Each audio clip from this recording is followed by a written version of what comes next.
Salam sejahtera untuk kita semua. Pelajaran Sekolah Sabat dengan tema utama kebenaran zaman ini dalam kitab Ulangan. Pelajaran ke-8, pilihlah kehidupan. Selasa, 16 November. Kehidupan dan kebaikan, kematian dan kejahatan, berkat dan kutuk. Menjelang akhir dari kitab Ulangan, setelah ulasan yang panjang tentang apa yang akan terjadi kepada bangsa Israel jika mereka tidak menurut kepada Tuhan dan melanggar janji-janji dalam perjanjian itu, Ulangan 30 dimulai dengan sebuah janji yang bahkan jika mereka jatuh pada ketidaktaatan dan dihukum dalam pembuangan, bagaimanapun juga Allah akan mengembalikan mereka ke tanah itu. Artinya, jika mereka bertobat dan berbalik dari cara-cara hidup mereka yang jahat. Bacalah Ulangan 30 ayat 15-20. Opsi-opsi apa yang dihadapkan kepada bangsa Israel kuno di sini, dan bagaimana opsi-opsi ini merefleksikan apa yang kita telah lihat pada keseluruhan Alkitab? Tuhan itu sangat jelas. Dia, Yahweh, telah menetapkan dua pilihan di hadapan mereka, yang pada dasarnya sama dengan apa yang Dia lakukan kepada Adam dan Hawa di Taman Eden. Faktanya, kata Ibrani untuk baik atau tov dan jahat atau ra dalam Ulangan 30 ayat 15 adalah kata-kata Ibrani yang sama yang digunakan dalam kitab Kejadian untuk pohon pengetahuan baik atau tov dan jahat atau ra.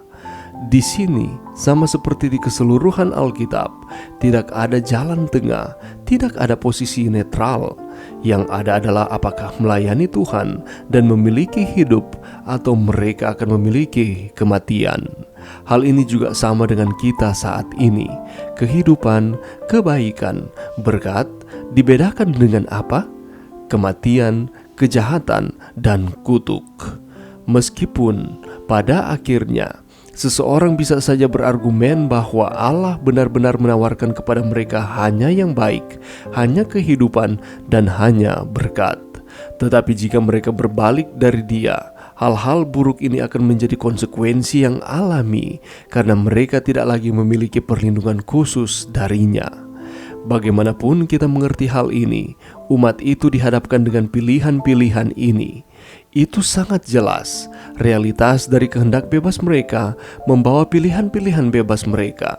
Ayat-ayat ini beserta ayat-ayat yang banyak lainnya yang ada baik di perjanjian lama dan baru tidak memberikan pengertian lain selain daripada pemberian yang kudus dari kehendak bebas, yaitu pilihan bebas.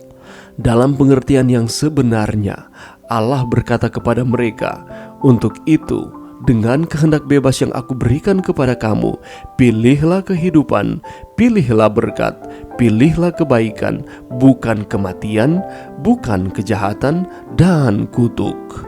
Kelihatannya sangat jelas pilihan apa yang akan terjadi, bukan? Dan bahkan kita tahu apa yang terjadi. Pertentangan besar itu sama nyatanya dengan kondisi saat ini, dan kita harus belajar contoh dari bangsa Israel. Apa yang bisa terjadi jika kita tidak memberi diri kita seutuhnya pada Tuhan dan memilih hidup dan semua konsekuensi terkait dengan pilihan ini. Bacalah Ulangan 30 ayat 20. Perhatikan pada ayat ini hubungan antara kasih dan penurutan. Apa yang orang Israel harus lakukan agar supaya menjadi setia kepada Tuhan? Bagaimana prinsip yang sama ini diterapkan kepada kita saat ini? Pelajaran yang bisa kita dapatkan pada saat ini. Kitab Ulangan adalah kitab yang berisi amanat perpisahan Musa yang mengulas kembali dan memperbaharui perjanjian Tuhan dengan bangsa Israel. Kita sudah pelajari ini bersama.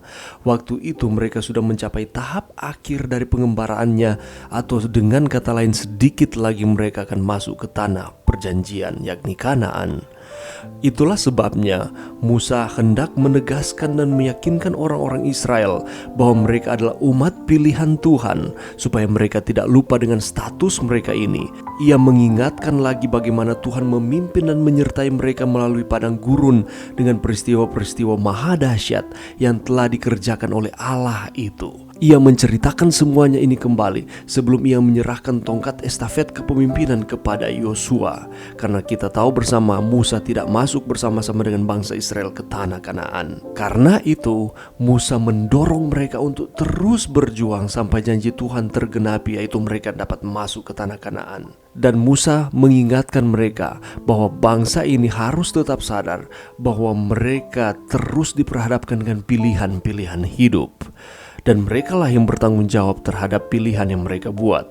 Jika mengasihi Tuhan dengan sungguh-sungguh, ada upah yang tersedia, yakni kehidupan, berkat, dan keberuntungan. Sebaliknya, jika mereka memutuskan untuk tidak taat kepada Tuhan atau memberontak kepada Tuhan, dampaknya adalah kematian, kegagalan, dan kutuk.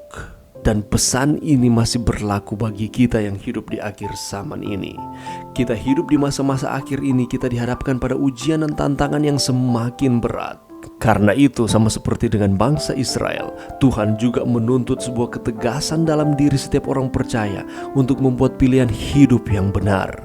Di hadapan kita ada dua pilihan yang sangat berlawanan: kehidupan dan kematian, berkat dan kutuk, keberhasilan dan kegagalan. Manakah yang akan kita pilih? Kita tidak dapat berdiri di tengah-tengah. Kita tidak dapat bersikap kompromi atau suam-suam kuku. Dan haruslah kita ketahui bahwa Tuhan yang kita sembah adalah Tuhan yang baik, yang berlimpah kasih. Karena itu Ia tidak menginginkan anak-anaknya mengalami kematian, melainkan kehidupan dan keberhasilan. Tuhan mau kita memiliki kehidupan, yaitu dengan hidup mengasihi Tuhan, beribadah kepadanya, dan taat melakukan kehendak-Nya.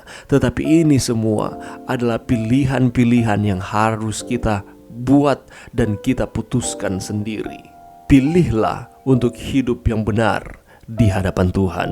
Mari berdoa. Terima kasih Tuhan atas firman-Mu pada saat ini. Bantu kami untuk kami dapat membuat pilihan yang benar, yang sesuai dengan kehendak Tuhan. Ini doa kami di dalam nama Yesus. Amin.